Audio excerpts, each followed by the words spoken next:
पिछले 2 क्वार्टर से वीवो ने इंडिया में सबसे ज्यादा फोन्स बेचे हैं और अचानक से सभी इनके फोन्स रिकमेंड भी करने लगे हैं। इवन अभी सेल में अंडर 25 और अंडर 30K में इनके फोन्स पे बहुत अच्छे ऑफर्स थे, but at the same time इन्होंने इंडिया में सर्वाइव करने के लिए थोड़े बुरे काम भी किए हुए हैं। तो आज हम इन्हीं सारी चीजों को देखेंगे and just to be clear, वीवो मुझे इस वीडियो का कोई पैसा नहीं दे रहा। चलो फिर सबसे पहले इनके प्राइमरी मार्केट से शुरू करते हैं, जो की है ऑफलाइन। तो सबसे पहले बेसिक्स को एड्रेस कर लेते हैं। देखो पहले कैसे होता था, चीजें बड़ी ही सिंपल थी। वीवो वाले ऑफलाइन सेलर्स को सबसे ज्यादा कमीशन देते थे और इसीलिए ये इनके फोन्स को सबसे पहले बेचते थे। लेकिन ये चीज तो वीवो हमेशा से ही कर रहा है, तो हमेशा ही इतनी अच्छी ग्रोथ होनी चाहिए थी, लेकिन ऐसा तो नहीं है, यानी कि कुछ और भी है। अब एक ऑफलाइन कंज्यूमर को फोन बेचने के लिए आपको फोन के उन पार्ट्स को क्रैक करना पड़ता है जो कि दिखते हैं, यानी कि डिजाइन और कैमरा। और डिजाइन वाले पार्ट को तो इन्होंने बहुत ही सही क्रैक किया हुआ है, जैसे कि कलर चेंजिंग बैक वाले फोन्स, अलग अलग पैटर्न वाले फोन्स, और वी सीरीज जो इनकी ऑफलाइन में बहुत बिकती है, उसका तो ये डिजाइन हर साल ही बदलते हैं। एंड ऑफलाइन कंज्यूमर जिसको स्पेक्स वगैरह का कोई आइडिया नहीं होता, वो बंदा बस फोन को इन्हीं चीजों के बेसिस पे तो लेता है, क्योंकि ऑफलाइन में आप प्रोसेसर का इम्पैक्ट तो दिखा नहीं सकते,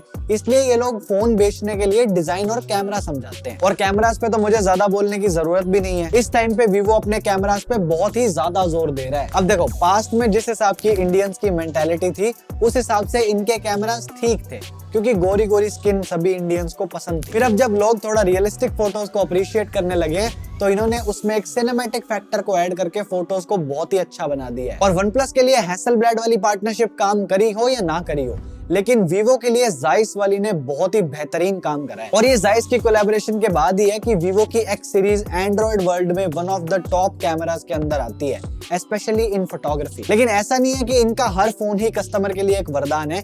इनकी Y सीरीज और E सीरीज प्योरली प्रॉफिट कमाने के लिए बनाई गई है। Y सीरीज तो इतनी कमजोर है कि लोग उसे ढंग से YouTube पे कवर तक नहीं करते, लेकिन ऑफलाइन में वो बहुत सही बिक जाती है। और ऐसा मैं श्योरिटी से इसलिए कह रहा हूँ क्योंकि Q2 2024 में वीवो का मिड रेंज मार्केट बहुत सही से चला था, एंड उसकी वजह इनकी V सीरीज और Y200 Pro को बताया जाता है। चलो ये तो फील्ड की बातें होगी, जो कि इन जनरल टैक्टिक्स होती हैं, लेकिन वीवो ने आखिर फोन्स के अंदर क्या बदला है? तो देखो वीवो ने पिछले कुछ टाइम में अपने फोन्स पर बड़ा ही ढंग से काम किया है, क्योंकि इनके मेजर जितने भी फोन्स हैं, उनकी पिछली जनरेशन से अगली जनरेशन में इन्होंने भारी इंप्रूवमेंट की है। At the same time Vivo के बहन भाई ओप्पो, रियलमी, OnePlus, इनकी पास्ट जनरेशन से अगली जनरेशन में कुछ खास इंप्रूवमेंट हुई नहीं है। जैसे अगर आप वीवो की V सीरीज के पिछली 2 जनरेशन के फोन देखोगे, V29 Pro और V30 Pro, तो दोनों में बहुत ही कम फर्क है। कैमरा में अपग्रेड है और 400 mAh से बैटरी बढ़ी है, प्रोसेसर तक सेम दिया हुआ है। और 40,000 के फोन में Dimensity 8200 देना कौन सी समझदारी है? और ये इनकी इतनी महंगी सीरीज है, इसमें आज तक इन्होंने स्टीरियो स्पीकर्स नहीं दिए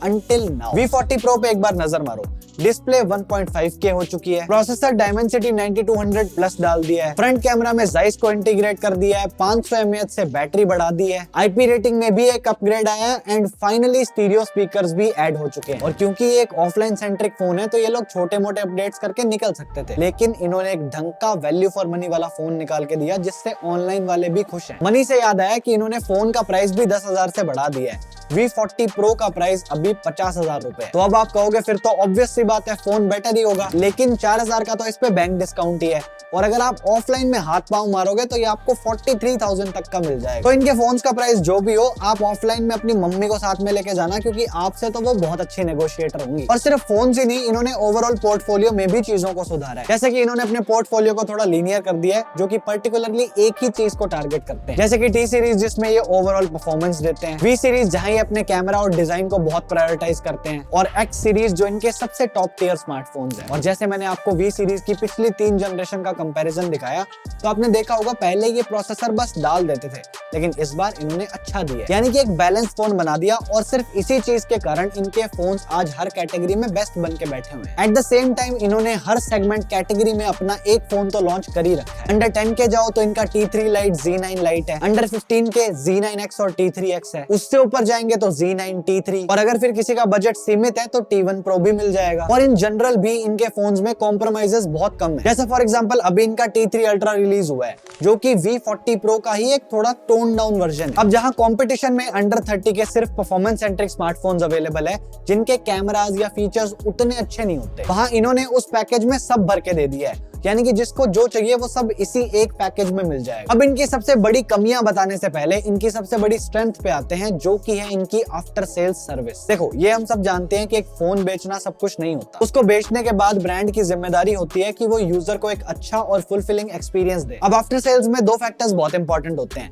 एक प्राइस और दूसरा अवेलेबिलिटी। क्योंकि अगर बाय चांस किसी कस्टमर का फोन टूटे या खराब हो तो उसके पार्ट्स ऐसे प्राइसेस पे अवेलेबल हो जिस पे कस्टमर अग्री कर पाए। तो सैमसंग के बाद वीवो के प्राइसेस बाकियों के कंपैरिजन में काफी अफोर्डेबल है। आप 2-3 कंपनीज के फ्लैगशिप पार्ट्स का रिपेयर प्राइस देख लो, आपको अंदाजा लग जाएगा कि इन्होंने आफ्टर सेल सर्विस की एग्जीक्यूशन को क्या सही क्रैक किया हुआ है। और रही बात अवेलेबिलिटी की, तो इनके सर्विस सेंटर बहुत ज्यादा जगह पे अवेलेबल है। और ये सिर्फ मैं नहीं कह रहा, आप में से बहुत लोगों ने मेरी इस वीडियो से रिलेटेड ट्वीट के नीचे भी ये सेम बात बोली है। इसके अलावा भी आफ्टर सेल्स के ऊपर काउंटर पॉइंट ने 2000 लोगों को लेके एक सर्वे किया था, जिसमें वीवो इंडिया में सेकंड नंबर पे है, फर्स्ट पे अभी भी ओप्पो आता है। इसका एक रियल लाइफ एग्जांपल ये भी है कि इनके कुछ ग्रीन लाइन से पीड़ित यूजर्स जिनके फोन्स आउट ऑफ वारंटी हो गए थे, उनको भी इन्होंने फ्री में रिप्लेस करके दिया है। एंड मोस्ट इंपॉर्टेंटली इनके फोन्स में हार्डवेयर रिलेटेड इश्यूज जैसे कि मदरबोर्ड या फिर ग्रीन लाइन वाली दिक्कत सबसे कम आती है। और सिर्फ वीवो ही क्यों, इनके पास iQOO भी तो है। और iQOO की तो मेन अप्रोच ही यही है कि इन्होंने जिस प्राइस पे फोन लॉन्च कर दिया, उस प्राइस पे इनसे अच्छी परफॉर्मेंस और कोई दे ही नहीं पाए। शुरू से लेके अब तक हर सेगमेंट में ये one of the best performance provide करते हैं। एंड ओवर टाइम इन्होंने यूजर की रिक्वायरमेंट को समझ के कैमरा पर भी फोकस किया है। जैसे कि इनके mid range iQOO Neo 9 Pro ने OnePlus 12R को बहुत ही अच्छी टक्कर दी है। और इन्होंने अपनी ऑनलाइन कम्युनिटी भी बिल्ड करनी स्टार्ट कर दी, जहां ये जगह जगह इवेंट्स रखते हैं और एक्सपीरियंस जोन्स बनाते हैं ताकि मैक्सिमम लोग इनके प्रोडक्ट को देख सके। इससे एक ब्रांड के लॉयल यूजर्स बनते हैं और आपको एक ऑनेस्ट फीडबैक भी मिलता है। बट चलो, ये तो सारी अच्छी बातें हैं, लेकिन कमियों की कमी नहीं है। इनके यूआई को एक रिवैम्प की जरूरत है, क्योंकि फंक्शनैलिटी वाइज इट्स गुड,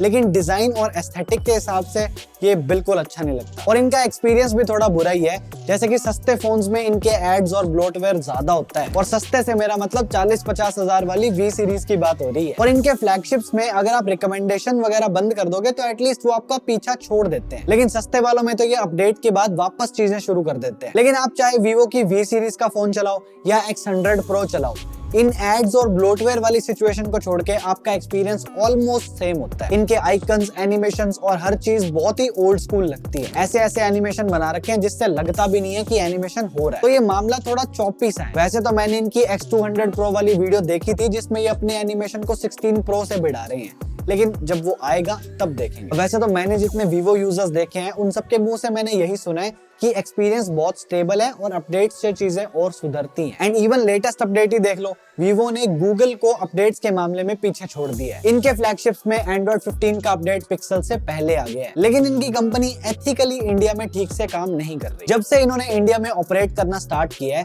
ये बहुत ज्यादा अमाउंट में पैसा चाइना भेजते हैं। पूरे 70,000 करोड़ इन्होंने बाहर भेजे। अब इन्होंने ये कैसे किया? तो देखो, इन्होंने बहुत सारी शेल कंपनीज बनाई, यानी कि छोटी छोटी कंपनीज का एक नेटवर्क बना दिया, जिनको इन्होंने फर्जी डॉक्यूमेंट्स दिखा के सेटअप कर लिया ताकि ये लोकल अथॉरिटीज को चीट कर सके। ईडी का कहना है कि वीवो ने 2014 से लेके अब तक 19 शेल कंपनीज बनाई हैं, जिन्हें वीवो चाइना कंट्रोल करता है। अब ये शेल कंपनीज सिर्फ पेपर पे होती हैं, इनका कोई लेजिटिमेट बिजनेस नहीं होता, ये सिर्फ एक दिखावा होता है। अब इन कंपनीज को सेटअप करने से वीवो ऐसे फेक इनवॉइसेस दिखा सकता है जिसकी सर्विसेज उन्होंने उस कंपनी से ली थी, जबकि ऐसा कभी हुआ ही नहीं, उन्होंने कोई सर्विसेज ली नहीं। अब ये जो नकली सर्विस के पैसे वीवो इन कंपनीज को भेजेगा, ये इनवॉइसेस उस चीज की जस्टिफिकेशन होगी। और एक बार अगर ये पैसे शेल कंपनीज के पास चले गए तो ये पैसे वहां से चाइना पहुंच जाएंगे। अब इस ट्रांसफर की कॉम्प्लेक्सिटी की अपनी एडिशनल लेयर्स भी हो सकती हैं, जैसे कि इंटरमीडियरी बैंक्स का यूज करके पैसा भेजना और भी बहुत तरीके। और एक मजे की बात बताऊं तो ईडी ने 2022 में वीवो से रिलेटेड 44 लोकेशंस पे सर्चेस कंडक्ट की थी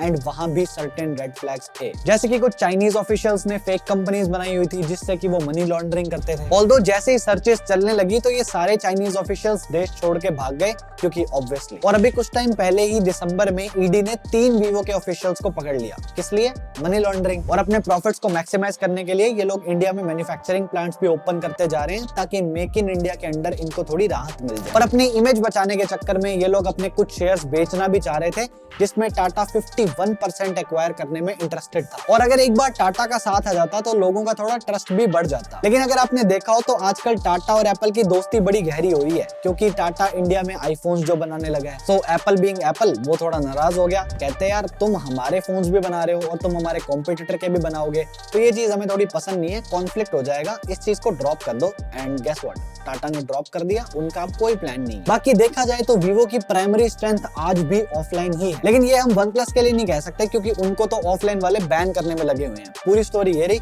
मैं आपको वही मिलूंगा। This is it from my side, thank you so much for watching. I am Divanshu and I am on leave till the next one. Bye bye.